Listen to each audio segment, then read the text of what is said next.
You guys ever find yourself doing something that feels just a little too big for you? It's like your heart's racing, your legs are shaking, and your brain is like, you're making a huge mistake.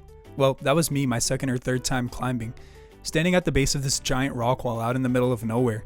Locals called it the wall that laughs, probably because it looks like it enjoys watching people fall. Well, I stood there staring up at it like it was a mountain with a bad attitude, and of course, Patty was right next to me, arms crossed and already making jokes. "You're actually gonna try this? You?" he said, smirking like always.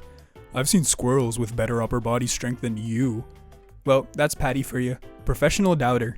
If there was an Olympic event for discouragement, he'd take the gold and trash talk while doing it. And then there was Michael, the complete opposite.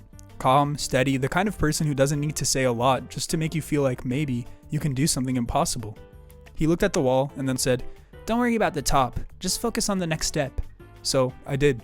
I took a deep breath, grabbed the rock, and I started climbing. At first, it wasn't too bad at all.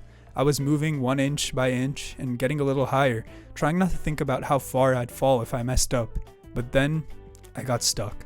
There was a spot halfway up where there was nothing obvious to grab, nowhere easy to step. My legs were shaking, my hands were really sweaty, and I could hear that little voice in my head saying, Patty was right. "Hey," Patty called from below.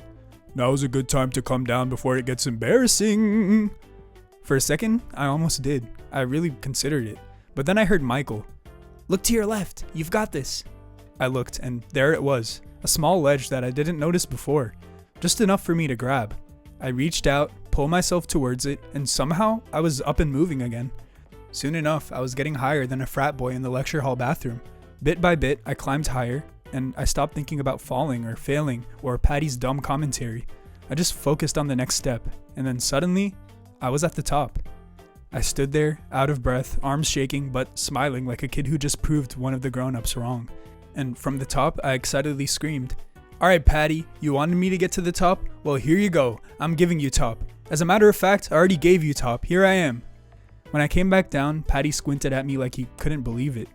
"Okay," he said. "Maybe that was impressive. Maybe." Michael just grinned. "That wasn't luck," he said.